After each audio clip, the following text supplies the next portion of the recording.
జీవితంలో ఊరికే సాగే సమయంలో యెహోవా దేవుడు తప్పకుండా సహాయం చేస్తాడని ఆయన లేని లోటు తీరుస్తారని విశ్వసిస్తున్నాను. అదే పనిగా అదే కాకుండా ఆయన ఎమ్మెల్యే గారు గౌరవనీయులు శ్రీ కాంతికుంట వెంకటప్రసాద్ గారు వచ్చారు. ప్రజాప్రతినిధిగా ప్రజా జీవితంలో వివిధంగా కీర్తిశేషు స్వామిదాస్ గారు వారి యొక్క సామాజిక పరిచయంలో వస్తున్నటువంటి అనుబంధాలని వారికి ఉన్నటువంటి సన్నిహిత సంబంధాన్ని మాకు పంచవలసిందిగా సన్నిహిత వారికి చేస్తున్నాను. స్వర్గీయ స్వామిదాస్ గారి ఆత్మీయ సభకు చేసినటువంటి పెద్దలకు, కుటుంబ సభ్యులకు, ఆయన ఆత్మీయులందరికీ కూడా నమస్కారం తెలుపుకుంటూ, మేము చిన్నతనం నుంచి స్వామిదాస్ గారిని చూస్తున్నాం. ఈ ప్యాడ్ కంపెనీ అనేది ఒక స్వచ్ఛంద సంస్థ. మొదటి సంస్థగా మీరు చూడగానే మాకు తెలియదు, అంటే దాదాపు ఊహేసినప్పటి నుంచి చూస్తాను ఈ సంస్థని. ఎన్నో రకాలుగా ఈ ప్రాంతంలో ఉన్నటువంటి రైతులకు కావచ్చు, ఈ కదిరి నియోజకవర్గంలో ఉన్నటువంటి రైతులకు కావచ్చు, పెద్ద ఎత్తున ఉపయోగపడినటువంటి సంస్థలు స్థాపించినటువంటి స్వామిదాస్ గారి జీవితము ధన్యమని చెప్పి చెప్తున్నాం. మనిషి పుట్టినప్పుడు బతికినప్పుడు కాకుండా చనిపోయిన తర్వాత జనాల్లో బతకలిగినోడే మానవ జన్మకు సార్థకత చేకూరుతుందని చెప్పేసి ఈ రోజున స్వామిదాస్ గారి గురించి ఇంత పెద్ద ఎత్తున అందరూ ఇక్కడ విచ్చేసినందుకు అర్థం తెలుసుకోవడం పనులు కూడా చేశారు. ఇక్కడ ఉన్నటువంటి కదిరి నియోజకవర్గంలో సమాజానికి ఉపయోగపడేటువంటి పనులు. మంచి పనులు ఒకసారి మళ్ళీ మనం స్మరించుకుంటూ ఒక ఆదర్శంగా తీసుకొని సిద్ధాంతపరంగా ఆయన అనుసరించి మరింత మంది ఈ కమ్యూనిటీలో కూడా కావచ్చు, వేరే కమ్యూనిటీలో కూడా కావచ్చు, ఆయన ఆదర్శంగా తీసుకొని ముందుకు పోవాల్సినటువంటి అవసరం ఎంతైనా ఉందని చెప్పేసి సందర్భంగా తెలియజేస్తారు. అదేవిధంగా ఎన్నో రకాలుగా ఈ సమాజానికి ఉపయోగపడినటువంటి ఆ కుటుంబానికి భగవంతుడు అన్ని విధాలుగా సహకరించాలని చెప్పేసి, సమాజం నుంచి కూడా వాళ్ళ కుటుంబానికి అన్ని రకాలుగా తోడ్పాటు ఉండాలని చెప్పేసి ఆ భగవంతుని ప్రార్థిస్తూ ఈ రోజున ఆయన ఆత్మశాంతి కలగాలని చెప్పేసి, అదే రకంగా ఆయన కుటుంబానికి వచ్చే రోజుల్లో మంచి జరగాల, ఆయన లేని లోటు అందరూ కలిసి తీర్చే విధంగా ఉంటారు. కాబట్టి అందరూ కూడా కలిసికట్టుగా ఆ కుటుంబానికి మంచి కావాలని చెప్పేసి సందర్భంగా ఒకసారి దేవుని ప్రార్థిస్తూ వారి ఆత్మశాంతి కలగాలని మరొకసారి కోరుకుంటూ సెలవు తీసుకుంటున్నాను. ప్రత్యేకమైన ధన్యవాదాలు. తదుపరి మనం వచ్చినటువంటి సంఘర్షధర్ గారు, కేవీసీ కుమార్ గారు వచ్చినారు. వారికి కూడా పడుతున్నటువంటి ప్రత్యేకమైన అనుబంధాన్ని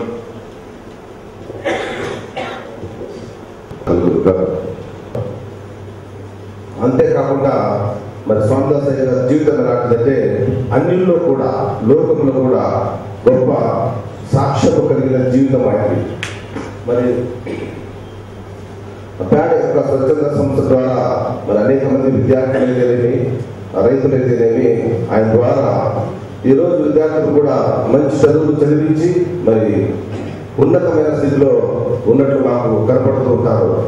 అదేవిధంగా కొన్ని గ్రామాల్లో మేము వెళ్ళినప్పుడు ఆ గ్రామాల్లో రైతులు స్వామిదాసయ్య గారు ప్యాడ స్వచ్ఛంద సంస్థ కూడా మాకు బోర్డు వేయించారు.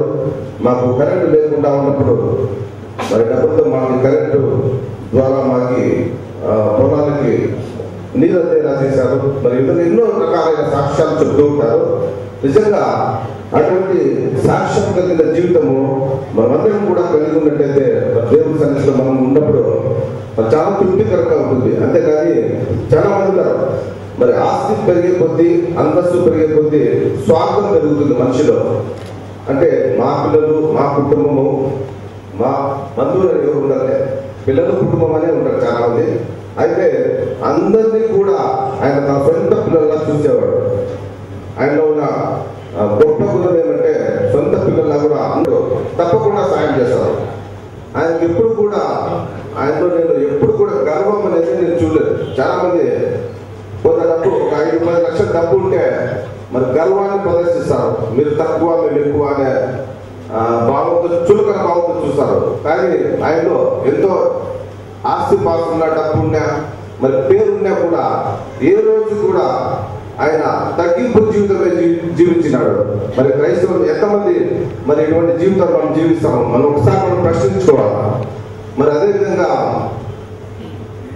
సేవకులు కూడా మరి లోకంలో మరి పబ్లిక్ అయితేనేమి, ఇతరులకైతేనేమి కాకుండా క్రైస్తవులకి మరి పాస్టర్లు అయితేనేమి, మరి సంఘాలు అయితేనేమి, సేవకులు మరి అదేవిధంగా అనేక సంఘాలు కూడా పడిపోయిన స్థితిలో ఉన్నప్పుడు బలపరిచాడు. చాలా సంఘాలు కూడా సత్యానంద సార్ చెప్పారు, మరి ఏ రోజు కూడా ఆయన పదవి కావాలని కోరుకోలేదు. మరి ఆ పదవి ఉంది నాకు, మరి నాకు ఈ విధంగా ఉంది అది ఎప్పుడు కూడా గర్వాన్ని ప్రదర్శించిన, తక్కువ చేసుకొని ఆయన ఎప్పుడు కూడా సంఘస్థులు కానీ, మరి సంఘ పెద్దలకు కానీ, మరి సెక్రటరీ కానీ, ఎవరికైనా కానీ మంచి సలహాలు, మరి సంఘాన్ని ఏ విధంగా నడపాలా, మరి ఇటువంటి సలహాలు చాలా చాలా ఇచ్చేవాడు. ఆయన కృప, ఆయన బ్లెస్సింగ్ నాకుంది. నాకు నాన్న ఉన్నాడు కానీ జన్మనిచ్చారు తల్లిదండ్రులు. అయితే స్వామిదాస్ గారు నాకు పునర్జన్మనిచ్చినాడు. ఎవరైనా కానీ మామూలు స్థితిలో ఉంటే ఎవరైనా గౌరవిస్తారు. మరి పడిపోయిన స్థితిలో, లేవలేని స్థితిలో, అదమ స్థితిలో ఉన్నప్పుడు మరి లేవలేదల్లా అనే భావన ఒక దేవుని గుణం తప్ప మనిషి గుణం కాదు. మరి అటువంటి స్థితిలో ఉన్నా కూడా వాళ్ళని బాగుపరచాలనే గుణము, గొప్ప గుణం ఆయనలో కలిగి ఉంది. మరి ఈరోజు నిజంగా ఆయన లేని లోటు మరి మనకు కాదు, అందరికి కూడా తీరే లోటు అది. మరి నిజంగా ఈ అవకాశం మరి ఈ జ్ఞాపక గుడిలో ఆయన లేని లోటును తల్లి తల్లిదండ్రులతో సమానం ఆయన మాకి. మరి మా తల్లిదండ్రులు చూడలేదు కానీ నా పునర్జన్మ ఇచ్చిన ఆయన తల్లితో సమానం. మరి సునీల్, మరి శిరీష్ డాడీ దగ్గరలో కూడా నేను కూడా పెద్ద కొడుకు లాగా భావిస్తాను. నాకు చెప్పాలంటే నిజంగా మాటలు కూడా రావు, ఆ విధంగా ఆయన నన్ను ఆదరించినాడు. మరి ఆయన నేను లోటు మరి మా భార్యకి, బిడ్డలకి, మరి కుటుంబ సభ్యులకి, మరి బంధుమిత్రులకి అందరికీ కూడా ఆదరణ ఓదార్పులని వేదిక నిర్వహించిన 5 మంది చెల్లెలు, 4వ అమ్మాయి భర్తలు. మరి నిజంగా చెప్పినట్టు మొదటి సంస్థ కదిరి ప్రాంతంలో మైరాడ తొలపూరు ప్రాంతంలో ఉండేది. కదిరిలో మొదలుపెట్టిన మొట్టమొదటి స్వచ్ఛంద సంస్థ ఇది. చాలా సామాజిక కార్యక్రమాలు బాగా చేశారు ఆయన. అంత మాత్రమే కాదు, మనిషి సగటు మానవుని జీవితాన్ని మనం చూస్తే ఇంటికి ఉపయోగపడాలా, ఆఫీసులో ఉపయోగపడాలా, తర్వాత సమాజానికి ఉపయోగపడాలా, ఆత్మీయంగా ఉపయోగపడాలి. 4 రకాలు ఒక మానవుని జన్మకు సార్థకత చేకూర్చేవి. అవన్నీ బాధ్యతలు కూడా మా బావగారు చక్కగా నిర్వహించినారనే. ఎందుకంటే మంచి పోరాడి పరుగు కడముట్టించింది అనే మాటలు గుర్తు చేసుకుంటే మా బావ పదానికి కరెక్ట్గా సరిపోతారు. నిజంగా ఇంటికి ఉపయోగపడ్డారు. 5 మంది చెల్లెళ్ళ బాధ్యతలు తీసుకున్నారు. నాన్నగారు ముందుగానే చనిపోతే కూడా మరి బాధ్యతలన్నీ నెరవేర్చారు. తర్వాత మరి ఇంటికి ఎంతగానో ఉపయోగం. నిజంగా వారి కుటుంబ టీఎం ఫ్యామిలీస్ ఆల్మోస్ట్ 250 సంఖ్య ఉండే ఫ్యామిలీస్ అవి. ఆ కుటుంబాలన్నింటికి ఒక పెద్ద మనిషిలాగానే ఉండేవారు. టీఎం స్వామిదాస్ అంటే టీఎం ఫ్యామిలీస్ అన్నిటికీ ఒక రకమైన అన్నలాగా, కుటుంబ పెద్దలాగా ఉండేవాడు. ఆ హిందూపురం, కడప ప్రాంతాలు, కదిరి ప్రాంతాల్లో ఈ టీఎం ఫ్యామిలీస్ అన్నీ ఉన్నాయి. వారి ప్రాంతాలకి ఇంటికి బాగా ఉపయోగపడిన మనిషి అనేక వివాహాలు. అలాగే సామాజికంగా మనం ఆలోచిస్తే ఆ ప్రైవేట్ స్వచ్ఛంద సంస్థ అనేక వేల మంది ఎస్టీ, ముఖ్యంగా ఎస్టీ వాళ్ళకి 4-5 వేల మంది వాళ్ళకి మరి ఉపాధి కల్పించడం అయితే, చదువు చెప్పించి వాళ్ళు పడిపోయేటట్లు ఆ కాండాల నుంచి పిలుచుకొని వచ్చి ఆ స్కూల్లో చెప్పించి రకరకాలుగా సమాజానికి కూడా ఉపయోగపడ్డాడు. ఆఫీస్లో ఉపయోగపడడం అంటే ఆఫీస్ కొద్దికాలం పనిచేసి ఆయన మరి రిటైర్ అయితే సబ్ రిజిస్ట్రార్ రిటైర్ అయ్యేవాళ్ళు. నేను 88లో నేను మైత్రిని రిజిస్ట్రేషన్ చేయాలనుకుంటే అక్కడున్న రిజిస్ట్రార్ చెప్పారు, మీ బాబుకు మీరు అడ్వైస్ చేయకూడదు, డాక్యుమెంట్స్ అవి చాలా చక్కగా రాసేవారు. ఆఫీసులో మంచి పేరు, ఇంటిలో మంచి పేరు, సమాజంలో మంచి పేరు. ఆత్మీయంగా కూడా అనేక గుళ్ళకు మరి బాగా పాస్టర్లకు మరి చాలా సహాయపడేది. ఇన్ని రకాలుగా సహాయపడే బావ అనేకులకు మరి సహాయపడే. నిజంగా ఆయన జీవితం చాలామంది మరి ఈ నెట్వర్క్స్లో, సోషల్ నెట్వర్క్స్లో కూడా ఎన్జిఓస్ పరంగా చూసినా కూడా మంచి పేరు ఆయనకు ఉంది. అలాంటి పేరులో కుటుంబ సభ్యులు మరి ముఖ్యంగా పెద్ద కుమారుడు వీళ్ళందరూ బాధ్యతగా ఆ కుటుంబాలన్నీ కూడా ఇంకా సమాజానికి ఉపయోగపడాలని, మరి ఆ భావ ఆత్మకు శాంతి చేకూరాలని భగవంతుని మనస్ఫూర్తిగా పాటిస్తూ నిజంగా ముఖ్యంగా ఎక్కువ లాస్ అయ్యేది వాళ్ళ వారేనే మామూలుగా వారికే ఎక్కువ ఆదరణ కావాలి. నిజంగా మేము గారికి వందనాలు తెలియజేస్తాం.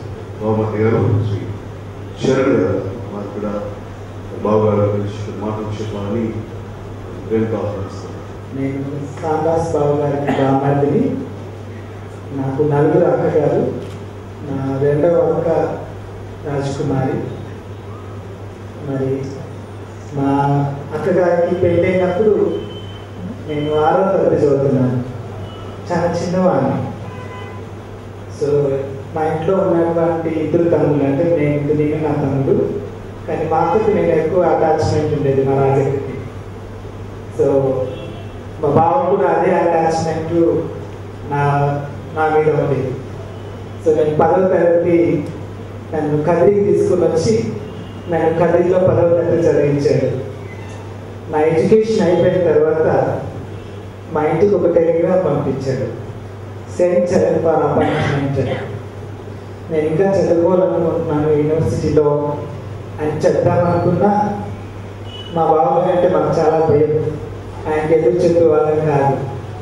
సో కదిరికి వచ్చి నేను ప్యార సంస్థలో అప్పుడు జాయిన్ అయ్యాను. నేను ఒక సోషల్ వర్కర్గా. మేము అప్పుడు ప్యార సంస్థలో గాండ్లపేట, నల్ల చెరువు, కేవీకుంట, ఇది అన్ని మండలాలలో కూడా మన చంద్రబాబు గారు చెప్పినట్టు విస్తారమైన వర్క్ జరిగేది అప్పటి ఆ రోజుల్లో. రిలీజియస్ ఆర్గనైజేషన్గా రిజిస్టర్ కాబడింది కాబట్టి సువార్థికులుగా మీరు మాత్రమే అది చేయగలరు అని చెప్పి ఆ సువార్థికులకి ప్రోత్సాహకాన్ని ఇచ్చి, వాళ్ళకి షెల్టర్ ఇచ్చి, వాళ్ళకు ఒక హానరీయం ఇచ్చి ఆ గ్రామాలలో సువార్త పరిచయం చేసేవాడు. బయట ఉన్న ఫ్యామిలీస్కి ఆయన సహాయం చేసేవాడు. ఉదాహరణకి మా బావగారు చనిపోయిన తర్వాత ఆ రోజు రాత్రి బయలు అయిపోయిన తర్వాత మేము బెడ్ అంతా సర్దుతున్నప్పుడు ఆయన ప్రేయర్ రిక్వెస్ట్ రాసుకుంటూ వచ్చేవాడు. దాంట్లో ఒక పోస్ట్ కార్డు కూడా ఉంది. ఆ పోస్ట్ కార్డు చూశారు. ఒక కుటుంబం నుంచి ఆ పోస్ట్ కార్డు వచ్చింది. అయ్యగారు, మా పాపకి స్కాలర్షిప్ రాలేదు, ఫీజు కట్టాలి, దయచేసి పలానా తేదీ లోపల ఫీజు కట్టడానికి సహాయం చేయండి అని ఒక పోస్ట్ కార్డు ఉంది. అంటే మాకు తెలిసి చాలా కుటుంబాన్ని కూడా తెలియకుండా హెల్ప్ చేసేవాడు బయట వాళ్ళందరికీ. అలా ఆ పోస్ట్ కార్డు తన దగ్గర ఉంచుకున్నాడు. కారణం ఏంటంటే ఈ రోజు రేపు ఆ డబ్బులు ఆ కుటుంబానికి పంపించాలి అని తన తలదిండి కింద దాన్ని పెట్టుకుని ఉన్నాడు. అలాంటి మెంటాలిటీ, మనస్తత్వం కలిగినటువంటి వ్యక్తి మా బావగారు. మా కుటుంబంలో మా పెద్ద బావగారు చనిపోయిన తర్వాత ఎక్కువగా మా బావగారిని స్వామిదాస్ గారికి మా కుటుంబం అంతా కూడా హానర్ ఇచ్చేవాళ్ళం. ప్రత్యేకించి మా నాన్నగారు ఒక మంచి తహసీల్దార్గా ఉండి ఎటువంటి కరప్షన్స్ అనేది లేకుండా మంచిగా ఆధ్యాత్మిక జీవితాన్ని గడిపాడని తనను ఎక్కువగా గౌరవించడం. మా నాన్నగారిని ఎవరికైనా చెప్పాలంటే మా తండ్రిని మేమన్నా అంత హానర్ ఇచ్చాము లేదో నాకు తెలియదు, కానీ మా బావగారు మా నాన్నగారికి అంత హానర్ ఇచ్చేవాడు. తన దగ్గరే ఉంచుకునేవాడు కదిరికి. మా పేరెంట్స్ మేము గుంటూరులో ఉండగా ఎక్కడ ఉండండి అంటే మేము కదిరికి వెళ్తాం సాందాస్ దగ్గరికి అనేవాడు. వాళ్ళకి ఏ టైంలో ఎప్పుడు ఎలా గుంటూరుకి వచ్చినప్పుడు కూడా చెప్పాడు.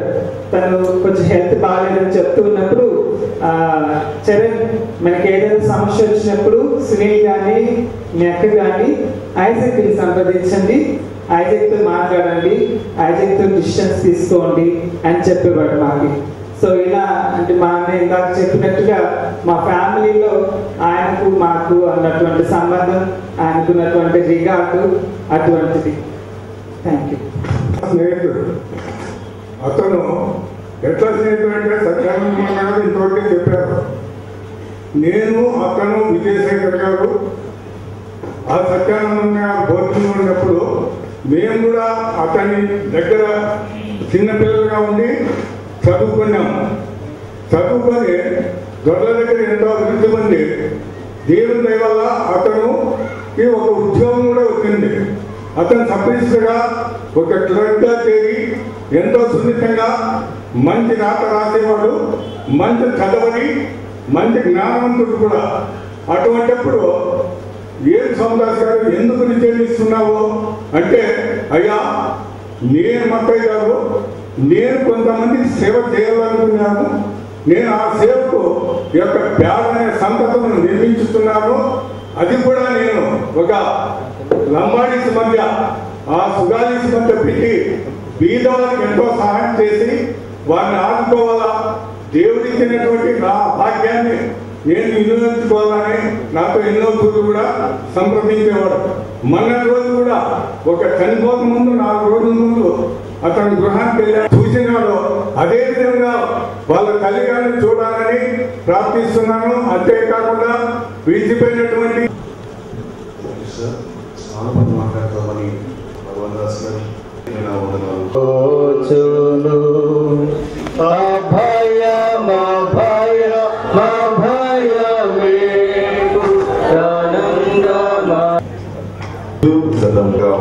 ఆధునిక కొడుకులకు కూడా మన మంచికి వచ్చి వాక్యాన్ని అందించినటువంటి డాక్టర్ సునీల్ కుమార్ గారు, ప్రొఫెసర్ ఎస్ఐటిసి, మనకి వాక్య సందేశాన్ని అందించవలసిందిగా మనం చేస్తున్నాం. దయచేసి కూర్చుందాం. ముగ్గురికి మాత్రమే వివాహం అయింది. సో వారందరినీ కూడా అన్నగా కాదు కానీ తండ్రి కాదు, వారిని అందరినీ కూడా ఉద్యోగాలలో వివాహాల విషయాల్లో సెటిల్ చేస్తున్నాడు. రెండవ ఇన్సిడెంట్ ఏంటంటే, పిల్లలు చనిపోయినప్పుడు మెమోరియల్ ప్రాబ్లం. ఎందుకంటే వాడు రేపు మోసం చేస్తాడు కదా, వేరే తెస్తాడు కదా అనుకున్నాడు. చాలా జోవియల్గా, చాలా సీరియస్గా మేము మాట్లాడేటప్పుడు నవ్విస్తాడు. చాలా మంది చెప్తున్నా నాకు కోపం అని, నేను ఎప్పుడు చూడలేదు నన్ను కోపపడు. మూడవ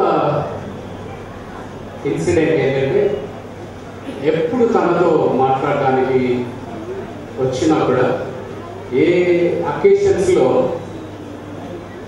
మా బంధువులందరి వివాహాలలో, మా పెద్దలందరినీ చనిపోయినప్పుడు he was there with us, మాతో ఉన్నాడు.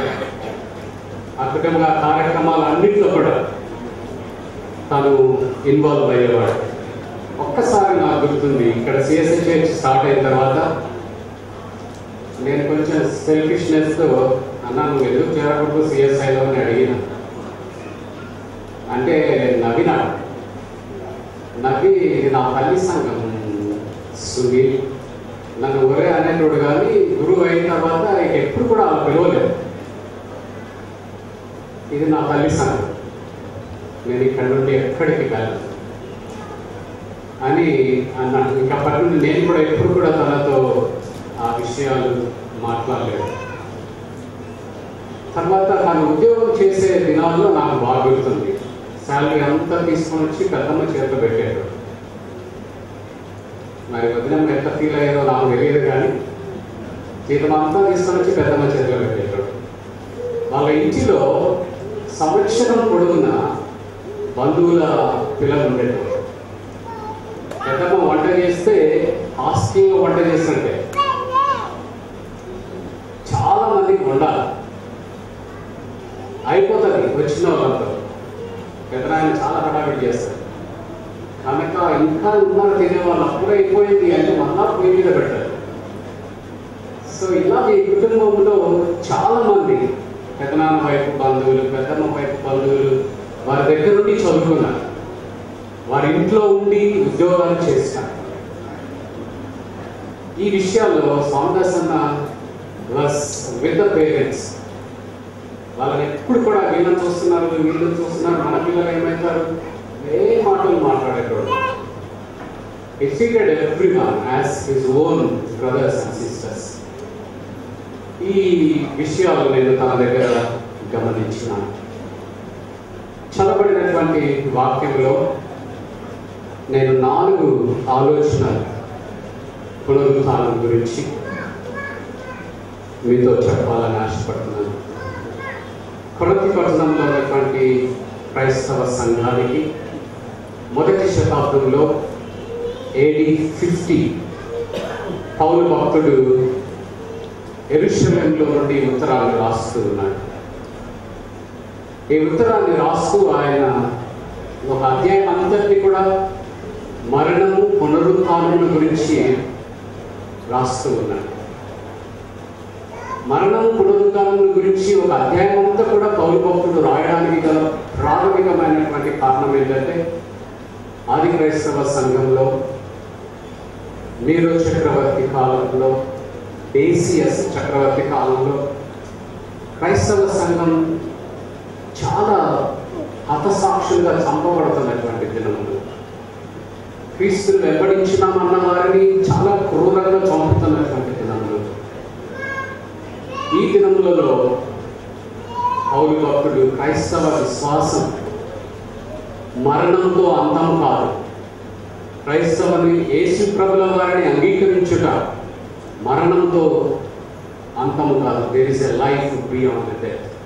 మరణం తర్వాత కూడా జీవితం ఉన్నది. ఆ జీవితం ఉంది అనడానికి యేసుక్రీస్తు ప్రభుల వారు మొట్టమొదటి ఎగ్జాంపుల్. కాబట్టి క్రీస్తుని విశ్వసించినటువంటి భక్తులారా, మరణాన్ని ఎదుర్కోవడానికి మీరు భయపడరు, మరణాన్ని ఎదుర్కోవడానికి మీరు సంతోషంగా ఉండండి. ఎందుకొరకంటే యేసుక్రీస్తు ప్రభుల వారు తన పునరుత్థానముల వలన మరణమును ఆశీర్వాదంగా మార్చివేస్తారు. ఈ అకేషన్లో పౌలు భక్తుడు కొరింథీ సంఘమునకు రాయుచున్న ఉత్తరంలో మరణముల గురించిన శ్రేష్టమైన సత్యాలను మాట్లాడుతూ ఉన్నాడు. మొదటి సత్యం మనం గమనించినట్లయితే 20వ వచనంలో మరణమును నిద్రతో పోల్చి మాట్లాడారు. పౌలు భక్తుడికి మరణానికి నిద్రకు తేడా తెలియదా? చాలా స్పష్టంగా తెలుసు. He was a great philosopher. He was a great theologian. ఎందుకొరకు ఆయన మరణాన్ని నిద్రతో పోల్చి మాట్లాడుతున్నాడు? వ్యాఖ్యానం ఏం చెబుతుందంటే, నిద్రించడం, మెలకువ రెండు ఇంటర్లీవ్డ్ విత్, ఒకదానితో ఒకటి సంబంధం కలిగినటువంటి. యేసుక్రీస్తు ప్రభుల వారి యందు విశ్వసించినటువంటి వారు వారికి చనిపోబడరు నిద్రతో పోల్చి మాట్లాడుతూ ఉన్నాడు. ఎలాగైతే నిద్రించేవారు తమకు అవసరమైనటువంటి విశ్రాంతి తర్వాత మెలకువ వస్తుందో, అది అలికిడి వలన కావచ్చు, అది ఎవరైనా పిలిచినప్పుడు కావచ్చు, అది వారికి మెలకువ కావచ్చు. అలాగే క్రీస్తుని విశ్వసించినటువంటి భక్తులు వారి మరణం నిద్రంత సులువుగా, death is linked with resurrection, నిద్ర మెలకువతో సంబంధం కలిగినట్లుగా క్రీస్తునందు మరణించిన వారికి పునరుత్థానంతో సంబంధం ఉన్నది. కాబట్టి పునరుత్థానంతో వారు లేపబడతారు. రెండవ సత్యం పౌలు భక్తుడు మాట్లాడుతున్నది ఏంటంటే, క్రీస్తు మృతులలో నుండి లేచినాడు అని రాయలేదు, లేపబడి ఉన్నాడు అని రాస్తున్నాడు. యాక్టివ్ వాయిస్ లో ఉంది గ్రీక్ లో. It was not an active voice. ఎందుకొరకు పౌలు భక్తుడు యేసుక్రీస్తు ప్రభుల వారిని తండ్రి మరణం నుండి లేపినాడు అంటున్నాడు? తండ్రి లేకపోయినా యేసుక్రీస్తు ప్రభుల వారు మరణం జయించి లేవలేకపోయినాడా? అందుకొరకు తండ్రి లేపుకున్నాడా? యెహోవా గిట్టేసి వారు ఈ వచనాన్ని చూపించి యేసుక్రీస్తు ప్రభుల వారు రెండవ దేవుడు, ఈజ్ లెస్సర్ గాడ్, ఆయన లేకపోతే తండ్రి లేపినాడు అని మాట్లాడే బోధలు కూడా మనం చూస్తాం. కానీ పౌలు దృక్పథంలో ఉన్నటువంటి వేదాంతం ఏంటంటే, ఇక్కడ ఈ భాగంలో మనందరి మరణములకు ఒక కారణం ఉంటుంది. మనందరి మరణములకు అనారోగ్యం, వృద్ధాప్యం, ఎవరైనా హత్య చేయడం, యాక్సిడెంట్ అవ్వడం, సూసైడ్ చేసుకోవడం, ఇవన్నీ కారణాలు. కానీ క్రీస్తు ప్రభుల వారి మరణమునకు గల కారణం ఏంటంటే మనందరి పాప ప్రక్షాళన. మనందరి స్థానంలో యేసుక్రీస్తు ప్రభుల వారిని చనిపోమని తండ్రి కోరినాడు. తండ్రి కోరికను ఆయన నెరవేర్చినాడు. మన స్థానంలో యేసుక్రీస్తు ప్రభుల వారి శిలువ మరణంలో చనిపోవడం వలన తండ్రి కుమారుని ఎంతో గౌరవంతో మరణం నుండి లేపుకున్నాడు. అందుకొరకే లేపినాడు అనే ఫ్రేజ్ని పౌలు భక్తుడు అక్కడ వాడుతున్నట్టుగా మనం చూస్తాము. మూడవ ఆలోచన, కడపట నశింప చేయబడిన శత్రువు మరణం. పౌలు భక్తుడు మరణాన్ని డిఫీటెడ్ ఎనిమీ అని సంబోధించడం మనం చూస్తాం. మరణాన్ని యేసుక్రీస్తు ప్రభుల వారు తన పునరుద్ధానం ద్వారా మరణపు ములుగు తుంచి వేశాడు. మరణపు ప్రభావాన్ని he made diffuse the power of death. మరణము ఏమి తన ప్రభావాన్ని మానవుల మీద చూపకుండా యేసుక్రీస్తు ప్రభుల వారు తను మరణించడం ద్వారా మరణముకున్న ప్రభావం అంతటిని తీసివేస్తాడు. అది ఓడింపబడినటువంటి శత్రువు. విశ్వాసులైనటువంటి మనము మరణమునకు భయపడనవసరం లేదు. మూడవది, నాలుగవ విషయం పౌలు భక్తుడు మాట్లాడుతున్నటువంటి ఆలోచన ఏంటంటే మానవ దేహం రెండు స్వభావములు కలిగినటువంటి దేహం. ఉభయచరం, మనం ఉభయచరాలని చూస్తాం. జంతువులకు, కీటకములకు, ఫ్రాగ్ నీటిలో ఉండగలదు, నీటి బయట ఉండగలదు.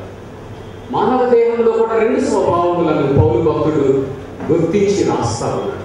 మొదటి స్వభావం ఏంటంటే అనారోగ్యం చేత వయసు మీరుచుండగా మన శరీరంలోని బలములన్నీ కూడా ఉడిగిపోవడం, అవి శక్తిహీనము చేయబడ్డాయి. సగం ఏజ్ వచ్చిన తర్వాత మనకు కళ్ళుంటాయి. పునరుద్ధాన శక్తిని సంతరించుకున్నప్పుడు this body can survive, can live along with God's eternity. నిత్యత్వంలో ఈ శరీరం జీవించగలదు. నిత్యత్వంలో ఈ శరీరం జీవించాలంటే మరణం అనే మార్గం గుండా నడవాలి. పునరుద్ధానం తర్వాత శరీరం లేపబడాలి. అప్పుడు మాత్రమే మనం శాశ్వత కాలం దేవుడితో కలిసి జీవించగలం. చివరి ఆలోచన, పౌలు భక్తుడు ఏ దేహముతో పునరుద్ధాన దేహము లేపబడుతుంది? యేసుక్రీస్తు ప్రభుల వారిని శుభ శుక్రవారం సమాధి చేసినటువంటి దేహమే ఆదివారం పెందలకడ లేపబడింది. సేమ్ బాడీ, కానీ ఆ దేహంలో ఉన్నటువంటి కంటెంట్ మారిపోయింది. పచ్చి గాయములు పునరుత్థానం రోజు పూర్తిగా మానిపోయి ఉన్నాయి. రక్తమాంసంలో దేవుని రాజ్యంలో స్వతంత్రించుకోవడం. రక్తమాంసములైన ఈ మన దేహము భూమిలో మనం మరణం ద్వారా విత్తినప్పుడు రక్తమాంసములు లేని దేహముగా మార్పు చెందును. ఆ దేహంతో యేసుక్రీస్తు ప్రభుల వారు లేపబడినారు. ఆ దేహమును మనము కూడా మన మరణముల ద్వారా పొందబోతూ ఉన్నాము. రెండు ఉదాహరణలని పునరుద్ధాన దేహానికి నేను చెప్పి ముగిస్తాను.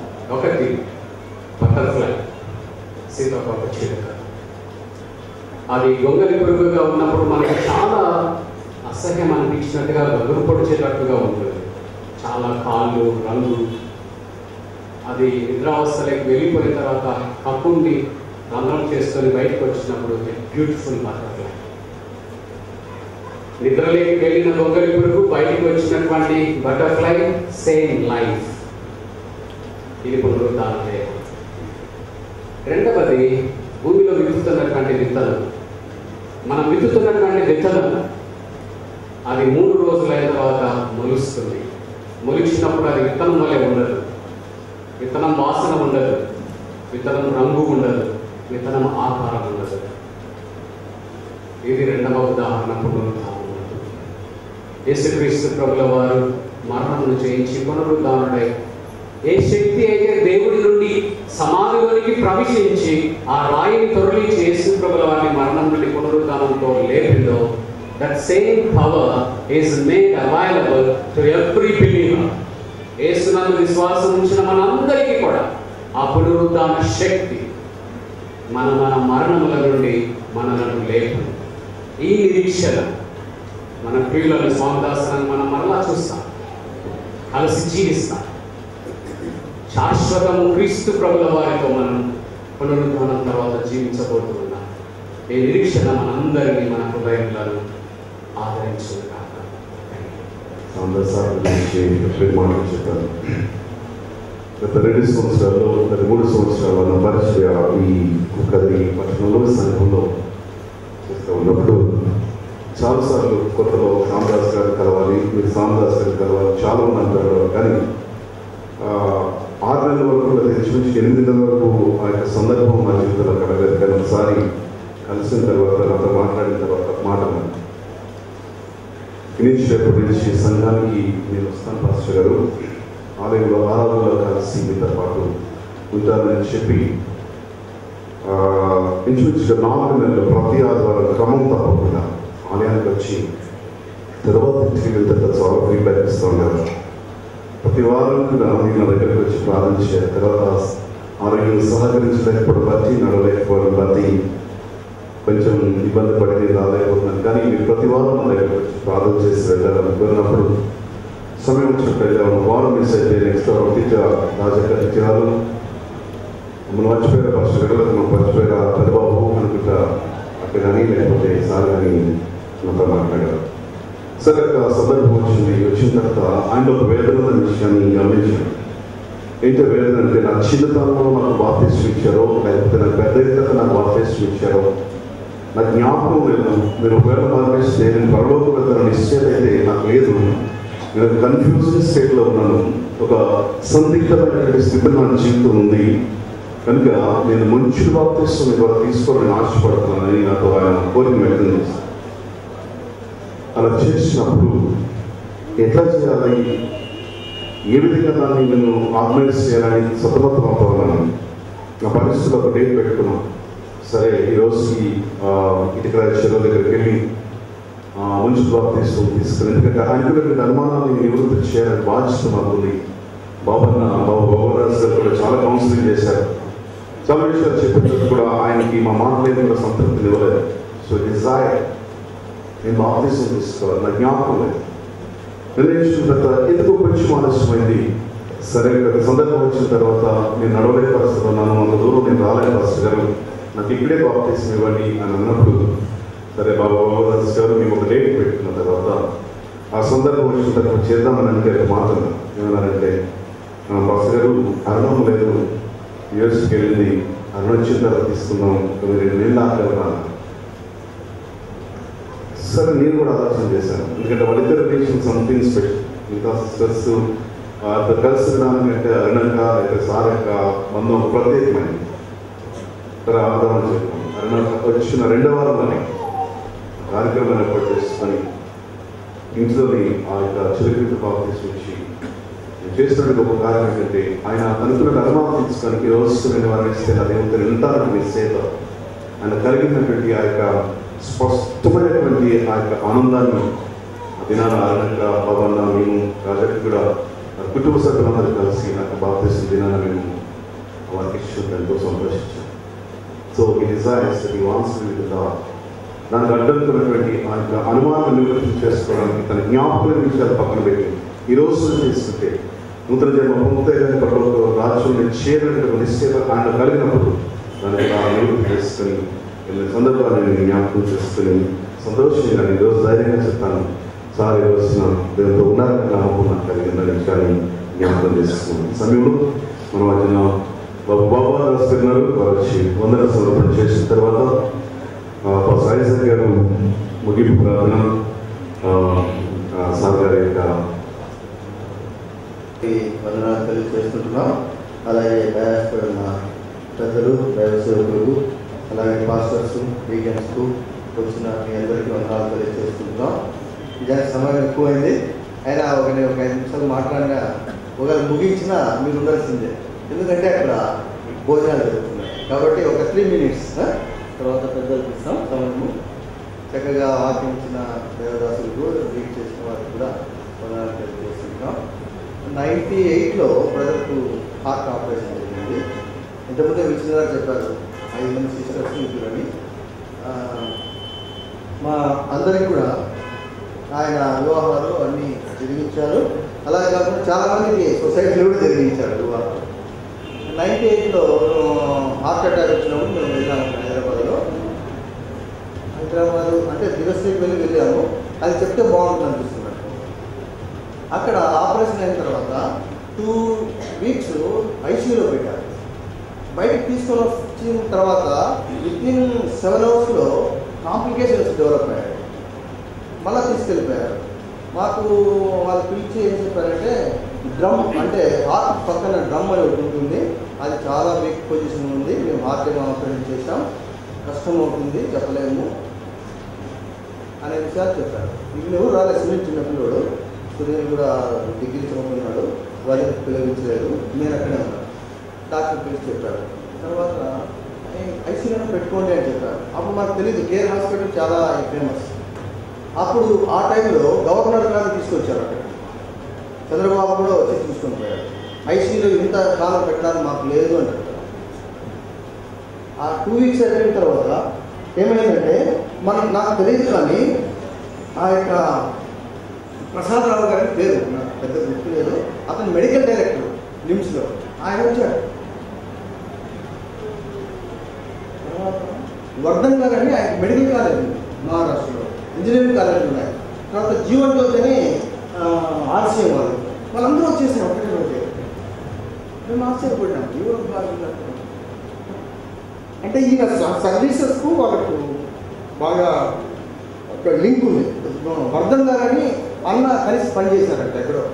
వర్ధన్ గారు వేరే స్టేట్స్ పోయి అక్కడ పనిచేస్తే అన్న ఇక్కడే వచ్చి ఇక్కడే చేశాడు. వాళ్ళంతా వచ్చిన వల్ల కేర్ హాస్పిటల్ అతను డైరెక్టర్ వాళ్ళంతా రిసీవ్ చేసుకోవడానికి వచ్చారు. చంద్రబాబు వాళ్ళంతా వచ్చి వెళ్ళిపోయారు. అప్పుడే మళ్ళా గవర్నర్ దగ్గరికి వచ్చారేమో అన్నట్లు వచ్చాడు. మేము కూడా అంత దూరం ఉన్నాం, మాకు తెలియదు ఎవరో. కేర్ హాస్పిటల్లో అతను సోమరాజు గారి డైరెక్టర్, ఆయన ఓనర్. ఆయన వచ్చి అందరూ రిసీవ్ చేస్తున్నారు. చేసుకొని గవర్నర్ దగ్గర పిలిచిపోవాలంటే కాదు దూరం పెట్టేస్తాం, అందరూ గవర్నర్ వస్తాను, సెక్యూరిటీ ప్రాబ్లం. ఎవరు కావాలంటే నేను స్వామిదాస్ కావాలా. వెంటనే వాళ్ళు ఫోన్ చేస్తారు, స్వామిదాస్ ఎక్కడున్నారు, నాకు కూడా తెలియదు ఎవరు వెళ్తున్నారు, ఎవరు మరి ఎవరైనా బంధువులు ఉన్నారో బయట పిలిచారంటే ఫోన్లో చెప్పారు, స్వామిదాస్ వాళ్ళ బంధువులు ఉన్నారా, టక్కనే వెళ్ళిపోయాను. వాళ్ళందరూ తీసుకొని పోయారు. అప్పుడు మెడికల్ డైరెక్టర్ ప్రసాదరావు గారు వచ్చారు, తర్వాత మెడికల్ కాలేజ్ అతను వచ్చాడు. వీళ్ళందరూ వచ్చి సోమరాజు గారు కలిసే లోపల ఈయనకి స్పెషల్ ట్రీట్మెంట్ స్టార్ట్ అయింది. 2 నెలలు ఐసీయూలో పెట్టుకున్నారు. అయితే 2 వారాల తర్వాత పిలిచినప్పుడు ఆయన కలుగు వేసినప్పుడు ఎవరు కావాలంటే మా తమ్ముడు పిలిచండి అని చెప్పారు. తమ్ముడు పిలిచినట్టు నేను కూడా బయటగానే పోయినా, అప్పుడు భయపడతాను నేను కూడా, ఏమవుతుందో ఏమో. ఆయన చెప్పాడు ఏమంటే ప్రేయర్ చేయమని చెప్పుకోవాలి. తర్వాత ఎప్పుడో తెలియదు కానీ చాలామంది పాస్టర్స్ అక్కడ వచ్చారు. బిషప్ గారు వచ్చారు, కరీంనగర్ బిషప్ గారు వచ్చారు, మహబూబ్నగర్ నుంచి డయాస్ గారు వచ్చారు, కర్నూలు నుంచి వాళ్ళు వచ్చారు. వాళ్ళంతా వచ్చి తర్వాత కొంతమంది అక్కడ 2 నెలలు కంటిన్యూగా ప్రేయర్ చేశారు. మీరు నమ్ముతారని నమ్మలేదు కానీ ఆ గార్డెన్లో తెల్లవారు 3-4 వరకు ఆ కేర్ హాస్పిటల్ బయట ప్రేయర్ చేసి వెళ్ళిపోయేవారు. ఎందుకంటే అన్నీ చెప్పాడు సార్, నాకు నెంబర్ కాల్సి వచ్చి ఫోన్ చేయంటే 16 నంబర్లు ఇచ్చాడు. అతను 1% మందులు 10% అంటే అప్పటి నుంచి ఆయనకు ఒక ఐడియా పడింది, ప్రేయరు ప్రేయర్తో అయితే మాత్రమే జీవించగలను అలా చేశాడు. అక్కడ కొన్ని 2 మంత్స్ అయిన తర్వాత నేను కంటిన్యూ 2 మంత్స్ ఉన్నా, ఇంటికి కూడా రాదు. అయిన తర్వాత కొంచెం కోలుకొని హాస్పిటల్కి వచ్చిన తర్వాత అక్కడ అప్పుడు దీని సొసైటీని అడిగాడు ఎట్లున్నారు పిల్లలు వాళ్ళు. ఆ పార్ట్ పక్కన తీసేస్తే నేను ఇక్కడ పని చేస్తున్నప్పుడు నా దగ్గరికి కొంతమంది పిల్లలు వచ్చారు అకౌంట్స్ ఓపెనింగ్. వాళ్ళు అడిగినప్పుడు సార్ మేము పీజీ చదువుతున్నామని కొంతమంది మేము డాక్టర్గా ప్రాక్టీస్ చేస్తున్నామని కొంతమంది, ఇక్కడ ఎల్ఐసి డెవలప్మెంట్ ఆఫీసర్గా ఒక అమ్మాయి జరిగింది, చాలా మంది ఉన్నారు సార్, సాఫ్ట్వేర్ కూడా వెళ్ళిపోయారు, మేము చాలా మా బ్యాచ్లోనే అట్లా ఉన్నారు. ఎందుకంటే ఆయన 98 కంటే ముందు నుంచి ఆ స్కూల్ రన్ చేస్తూనే ఉంటారు. ఆయన 98 వచ్చిన తర్వాత 1 ఇయర్కే స్కూల్కి పోయాడు, పిల్లలకి ఇంజక్షన్ వేసారు, మలేరియా వేసారు. కాబట్టి ఎంతోమంది పిల్లలు బ్లెస్ అయిపోయి వెళ్ళిపోయారు. కాబట్టి ఆ సర్వీస్ చూసిన తర్వాత అందరూ కూడా నాకు గౌరవించారు. ఇంట్లో ఎవరు చెప్పారు ఏమంటే మంచి కోపము శాతం పడాలి. కొంతమంది ఏం చెప్పారు నేను ఎప్పుడు చూడలేదు. అయితే బంధుత్వాల దగ్గర ఎప్పుడు కూడా సాఫ్ట్వేర్ ఉన్నాడు, అందరినీ పిలిచేవాడు. ఎక్కడ మ్యారేజ్ పోయినా ఫస్ట్ ఏం చేసేవాడంటే ఎక్కడున్నారు చెప్పి నన్ను పిలిచేవాడు. ఎందుకంటే ఏంటి ఎక్కడెక్కడ ఉంటాం కడప అక్కడ ఇక్కడ వచ్చిన తర్వాత వీళ్ళు బంధువులు వీళ్ళంతా నీకు తెచ్చుకోపోతే ఎట్లా అనేవాడు. ఏం చేసేవాడంటే ఒక టిపికల్గా ఇజ్రాయేల్ 12 తరాల ఫాదర్స్ జ్ఞాపకం పెట్టుకుంటారు. మా ఫాదరు దాని తర్వాత ఎవరు మేము గుర్తుపెట్టుకోలేకపోతున్నాం. మా ఫాదరు టీఎం డేవిడ్, అతని వాళ్ళ ఆయన నత్తాంగే, వాళ్ళు ఎవరు తెలియడమేమో వారినైనా స్వామిదాస్ అంట అట్లా పెట్టాను పేరు. కాబట్టి 12 తరాలు గుర్తుపెడతారు. కాబట్టి బంధుత్వం ఇజ్రాయేలీలో బంధుత్వమే గొప్ప. కాబట్టి నువ్వు అందరినీ గుర్తుపెట్టుకోవాలి. అప్పుడు ఎందుకంటే ఆపరేషన్ అయిపోయిన తర్వాత అందరినీ పరిచయం చేయాలని ఉద్దేశం. కాబట్టి 12 తరాలు గుర్తుపెట్టు. బంధుత్వం ఎవరు వచ్చినా కానీ అందరినీ రిసీవ్ చేసుకుంటారు, అందరినీ పరిచయం. చాలామంది తెలియదు మనం ఇప్పటికీ చెప్పారు. ఎందుకంటే నిజంగా బ్లెస్సింగ్గా కుటుంబాలకు మాకు బ్లెస్సింగ్ ఉన్నాడు. ఆయన పిల్లలు వదిన వారి యొక్క ఆదరణ కొరకు మీరందరూ ప్రార్థన చేయండి. అలాగే వచ్చిన వారందరికీ వారి కుటుంబము మా కుటుంబాలు అందరి తరఫున మీకు వందనాలు తెలియజేస్తుంటున్నాం. పెద్దలకు హైదరాబాద్ నుంచి వచ్చిన పెద్దలకు మన పాస్టర్ గారికి వీరికి పాస్టర్లకు అందరూ కూడా, అలాగే వచ్చిన వారు రోజు చూసిన వారు ఫోన్ చేసి వెళ్ళిపోయారు, కొంతమంది ఫోన్ చేస్తున్నారు. మీరు కూడా తప్పకుండా ఫోన్ చేసి వెళ్ళాల్సిందిగా, అలాగే కుటుంబాన్ని మీ పేరులో జ్ఞాపకం చేసుకొని ఆదరించాల్సిందిగా ప్రభుత్వ ఏర్పాటు చేస్తున్నాం. ఈ సంఘానికి ఇచ్చిన దైవదాసులకు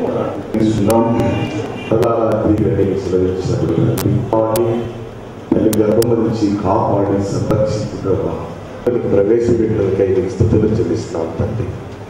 ఇదిగో ప్రభువా, దేవుని ప్రజలకు విశ్రాంతి నిలిచి ఉన్నదనేటువంటి వాక్యము మాకు చెలవిస్తుంది తండ్రి.